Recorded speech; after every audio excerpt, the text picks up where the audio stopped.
Hi, I'm General Booty. I'm the quarterback at the University of Oklahoma, and you are now tuned into the greatest podcast on turf. Enjoy. What is going on, you guys? Welcome back to this week's first full episode of the greatest podcast on turf. I'm Anthony. I'm Ryan. Today we are back. We got our Week 14 fantasy football stardom sit-em episode. Playoffs are approaching fast. This is a must-win week for a lot of people. So we're here to bring you guys the best advice around. I know last week, me personally, I got shitted sitting DK Metcalf and Zach Charbonnet. But, you know, you win some, you lose some, and just know I'm here to get some redemption back this week. Yeah. Best bets, I think we did good last week. Combined, we did good. I think we did 3, and what'd you do last week? I did 2 and 1. Okay. So we broke even last week. Okay, so we didn't do good in that either. However, we're going to bounce back this week. Last week was a weird week of football. We'll leave it at that. Kicking it off at quarterback, who you starting this week? I picked this whole entire game. Justin Fields and Jared Goff. I think you can start them both, and I think you'll have pretty good success as long as the weather is fine in Chicago. The reasons being, Justin Fields did struggle not last week, but 2 weeks ago against Minnesota. He had a bye week this week. Either way, I still think that, he's going to have a good game. I think that this game does score a decent amount of points because I know that the Lions are going to be able to. And Jared Goff, on the other hand, I mean, he's the epitome of consistency.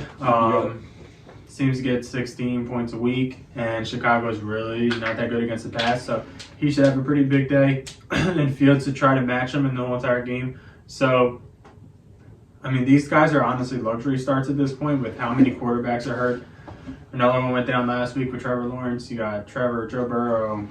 You got the Cardinals on a bye. And there's a lot more that I can't think of off the top of my head. But injuries have been rough this season. I think you can confidently start these 2 quarterbacks. Yeah, and this is also a luxury start at quarterback. Dak Prescott at home versus the Eagles. This is a huge game with playoff and division implications this week. It should be a high-scoring game. Dallas has the ability to put up points, and they've done it. They did it against Philly earlier in the season. And you have a pissed-off Eagles team that just got blown out at home going into Dallas, which is enemy territory, looking to make a statement and prove that they're not frauds. So you can start Dak Prescott. The Eagles' defense is very bad, and we just saw Brock Purdy and Debo and all them guys just go to work against the Eagles' defense. I mean, Jawan Jennings caught a touchdown. That should tell you all you need to know. This is a statement game, and this game could win Dak Prescott MVP. Start Dak Prescott this week. Jumping over to the Stidham side, I'm going to mention C.J. Stroud going up against the Jets. That was a good one. He's quarterback 5 on the year. So if you don't sit him, I don't blame you. I have him in one of my leagues, and I'm telling you right now, I'm not sitting him. I would rather have him than the guys on waivers.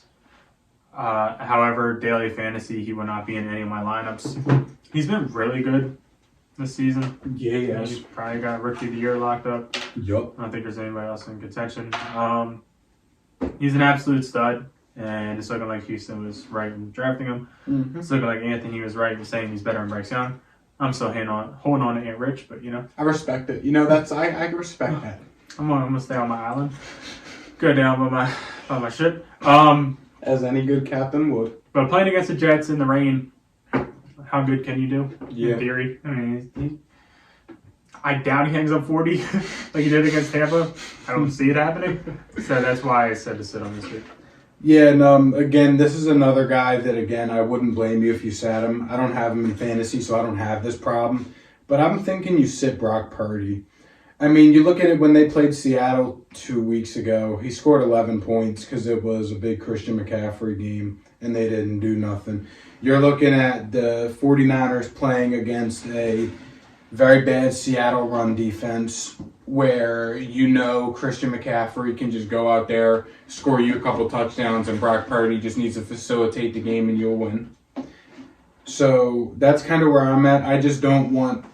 I say this because if I had Brock Purdy, I wouldn't want to get caught in a situation where, they're blowing out Seattle again, and or the scores already ran up because Christian McCaffrey scored 2-3 touchdowns. So Brock Purdy's just handing the ball off and then he's getting pulled out. That's why I say sit Brock Purdy again. With him being the QB7 and all, I don't blame you if you sit him again. It is playoff time. If it ain't broke, don't fix it. Just not starting him for daily fantasy. And personally, if I had him, I probably would not start him. So that's why I say to sit Brock Purdy this week. Jumping over to the running back side, my first star running back this week is Joe Mixon going up against the Colts. Sleepy Joe. He's back. Granted, he was never really gone. He's been pretty good this whole entire season, fantasy-wise. He's got you about 13 points a game. That's probably what he's averaging. And last week against the Jacksonville Jaguars, he popped off for 26. I think against the Colts, we can see similar success. They're not that good against the run. And I think the Bengals are starting to realize that if you're going to, I guess, make a push in the playoffs with the current quarterback situation, you're going to need to run the ball. And you're going to need to pass the ball to Joe Mixon. And he popped off last week. 6 receptions for 49 yards. That's really, really good. And 19 carries for 70 yards. It's not the best. I'm not going to lie to you. 2 touchdowns also help. But still, I mean, he got 25 touches last week. And against a Colts defense that isn't all that, I would feel pretty confident starting Joe Mixon. I'd also feel pretty confident in starting Zach Moss this week. I know last week, half PPR put up 6.7 fantasy points. He saw 19 touches in his first week in a while, being the sole RB again without Jonathan Taylor. And that's only going to continue this week. You got a Cincinnati team that's given up around 140 rushing yards per game is what it's averaging out to. The Colts wanted to run the ball. They're playing a tough Titans team. They gave him the ball 19 times, and he had 3 targets, so they want to get him involved. It was just against a tough Titans run defense. This is a good get-right game for him in Cincinnati. It's going to be cold. They're going to look to run the ball. So start Zach Moss this week. Don't worry about the bad game last week. This is a get-right game. Who's your other starter? Running back? Yeah. Is it this guy? No. All right. My next starter running back this week is Jerome Ford going up against the Jaguars. Jerome Ford has been, once again, one of those guys that's really consistent. He's getting you about 13 points a game in fantasy purposes. And he's going up against a Jaguars team this week that just got gashed by Joe Mixon, the guy I just mentioned. I feel like this game is going to be close the whole entire game. I don't think Trevor Lawrence is going to play. And if he does end up playing, it's still not going to be the Trevor Lawrence that we're used to. He has a high ankle sprain. Pat Mahomes did it, and he looked like shit the first couple of weeks that he played through it last year.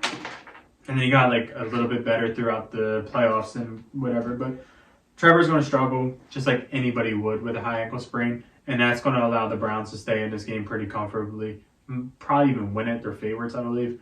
And they're going to be able to do that by establishing the run with Jerome Ford. They kind of fell away from that recently.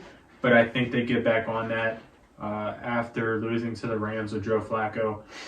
Having Joe Flacco lose to the Rams. I think that I would assume that they're going to realize that they need to run the ball, and Jerome Ford is the guy to do it.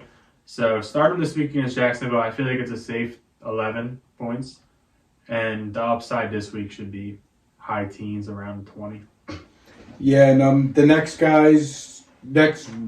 player or players you're starting, I like the Packers running backs this week.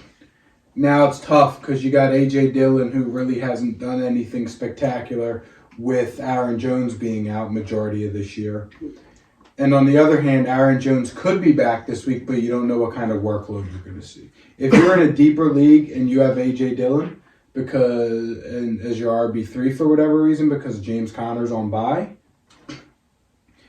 I would be comfortable starting him up. I mean, he's been good the past 4 weeks. He's been good for around 10 points in half PPR. And this week you're playing against the Giants' run defense. It's very bad, giving you the upside to where they could score a touchdown. Christian Watson is out, so that could help them get to lean on the run game a little bit more because it sounds like Christian Watson's dealing with an injury and won't play this week. So I'd feel confident starting A.J. Dillon this week if you got him. If Aaron Jones plays, he's also probably a play. But, I mean, if you need a safe floor, it's A.J. Dillon this week. Jumping over to the sit side, first one, you're probably not sitting him. It's Tony Pollard going up against Philly. The past 3 weeks, he has popped off. Granted, Carolina, Washington, Seattle makes sense. However, this week he's playing against Philly. The last time he played against Philly, he only had 8 points. I feel like we kind of see a similar situation here. I do know that Christian McCaffrey did beat up on Philly pretty well, but I think Dallas is going to do it through the air. I feel like the receivers have a bigger day. I feel like Brandon Cooks and Jake Ferguson have bigger days than the Tony Pollards of the world. I feel like the only way that Tony Pollard gives you in the teens that you're looking for is if he gets a touchdown. Granted, this game is going to be high scoring, so he might get the touchdown, but banking on it, I don't necessarily love that. He hasn't had that much touchdown success this season. The last 3 weeks he's had a touchdown. That's where the argument for him comes in, and I understand if you're touchdown chasing and want to do it. Daily fantasy don't do it because I feel like this guy's not going to win you a week right now. If you're in yearly long leagues, you got to start him. Yup. And my first sit, I'm running back or running backs. I said I have the Bears running backs written down, but I would say mainly Rashawn Johnson and Khalil Herbert. Now, the reason I said the Bears running backs in plural is because last time Chicago took the field, Khalil Herbert was the starter, but Rashawn Johnson outtouched him. Now, they're playing against a Detroit Lions team that, their defense is okay. But if there's one thing that they've been good against all year, it's stopping the run. Chicago's not going to walk in there. Chicago's not going to sit at home. I was waiting for the fix. And they're not going to be able to run the ball against Detroit. They weren't able to do it in Detroit in the Dome earlier in the season. They're not going to be able to do it in Chicago.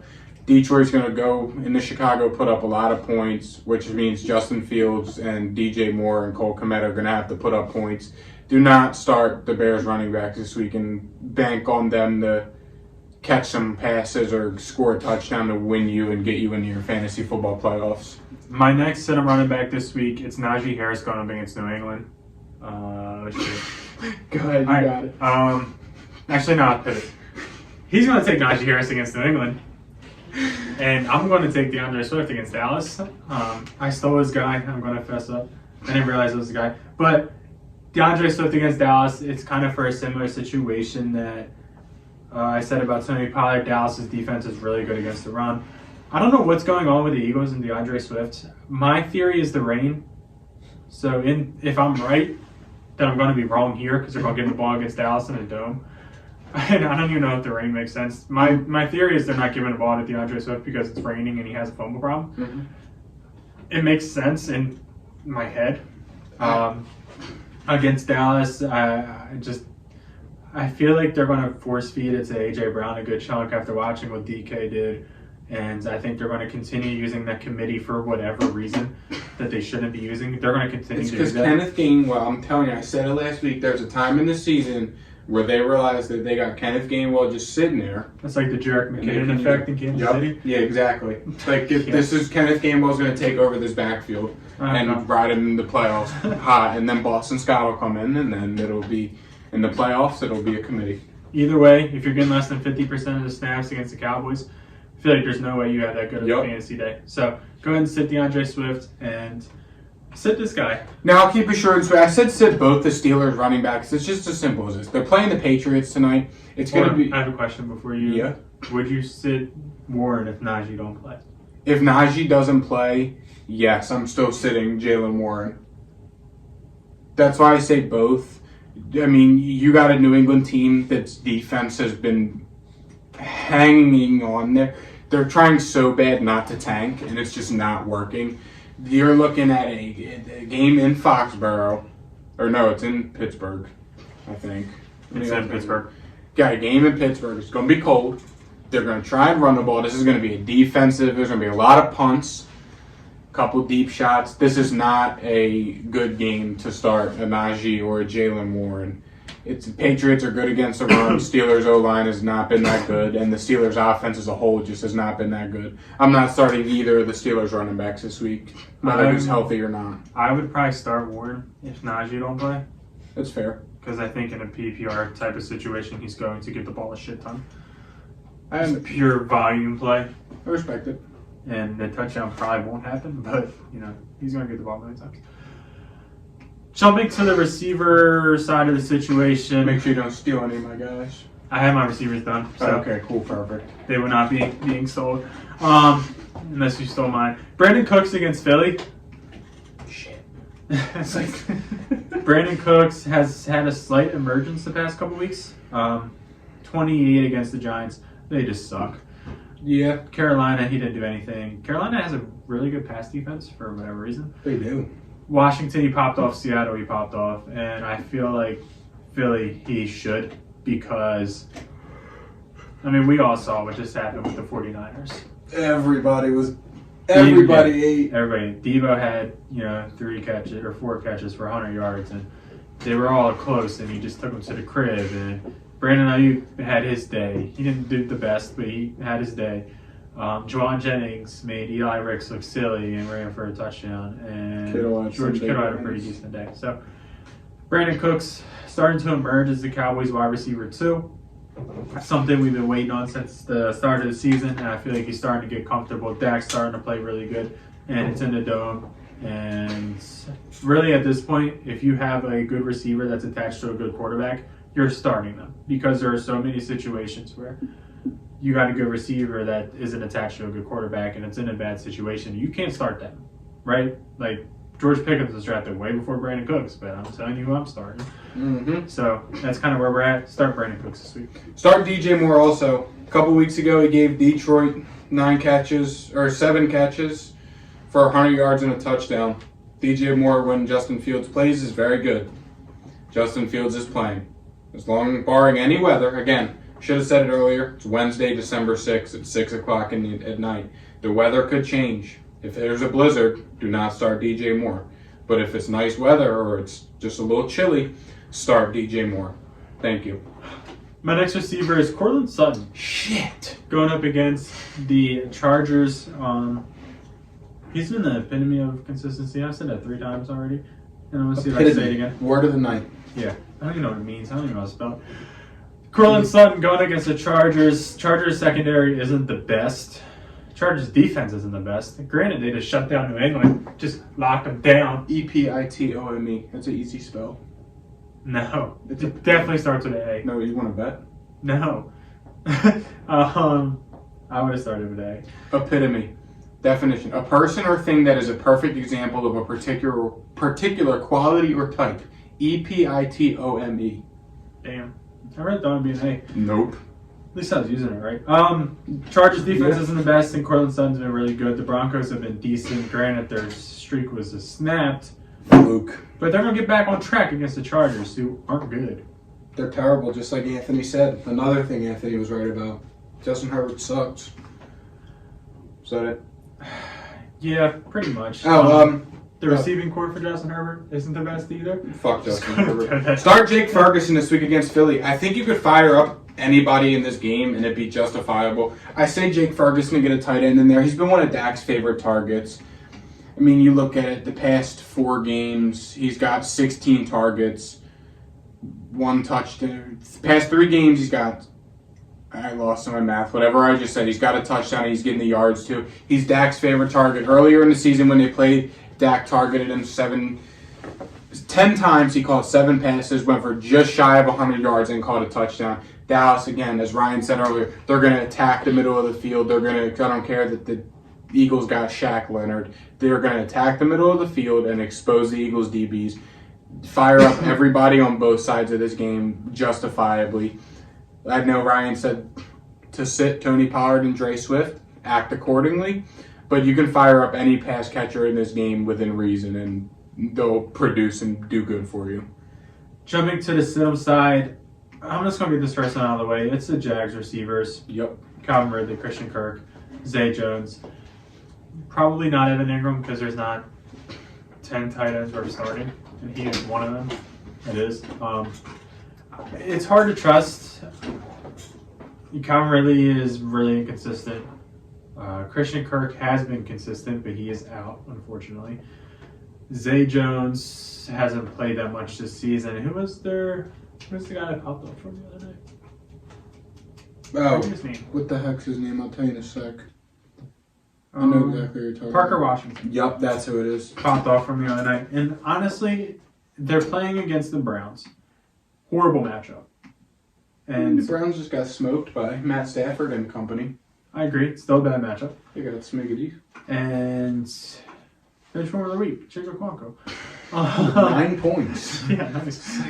But you're playing against the Browns defense, who is better at home than away. They're at home this week, and you just can't trust you can't trust with a backup quarterback which one of these guys is going to pop off. Mm-hmm. So I would sit all of them. Also, sit T. Higgins this week. Damn.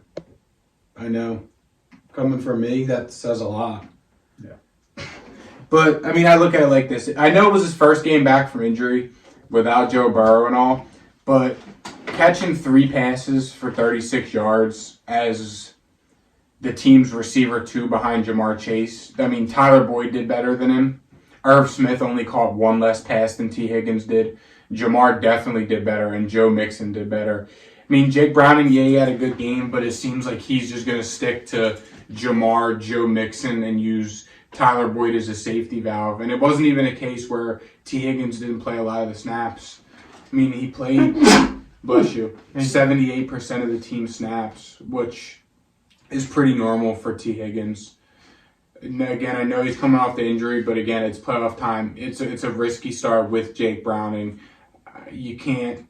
I'd hate to sit there and trust T. Higgins and him put up a goose egg again in the first game to get in the playoffs. Don't start T. Higgins this week. It's too risky. Yeah, and the last guy I'm going to mention is Puka Nacua against Baltimore. I should just say this to get out of the way. Don't sit the guys that got you there. I know I'm saying sit Puka, and he is one of the guys that got you there. This is like daily fantasy type of content. I said Jamar last week. Yeah, like if you're close to the playoffs, start the guys that got you there. Don't like play matchups and sit Derrick Henry because he's playing against the best run defense in football. If he got you there, if you lose because Derrick Henry does bad, then it is what it is. Honestly, that's how I feel about it. Is Miami the best run defense in football? I was just saying that. I was confused. I was just coming up with something. Oh. Yeah, no, they're not. Yeah, like, I was just coming up with something. I'm saying sit Puka because he has a bad shoulder. He's playing against Baltimore, and this doesn't feel like a great game to me. No. Definitely not starting him in any daily fantasy lineups. And in my yearly long leagues, am I starting Puka? Yes. I'm not going to sit here and bullshit you guys. But start the guys who got you there, and let us know if you have any questions. Pay attention to the weather. I'll keep this one short and sweet before I got to jump into class. Don't start Chris Godwin this week. He didn't have a catch last week. The only reason he scored fantasy points was because he scored a rushing touchdown. I know earlier in the season against Atlanta, he had 66 yards on 6 catches. I ain't buying it. Don't start Chris Godwin. It's too risky. Comment any questions you guys have. Thank you guys for watching, and we'll see you guys next time. See ya. Peace.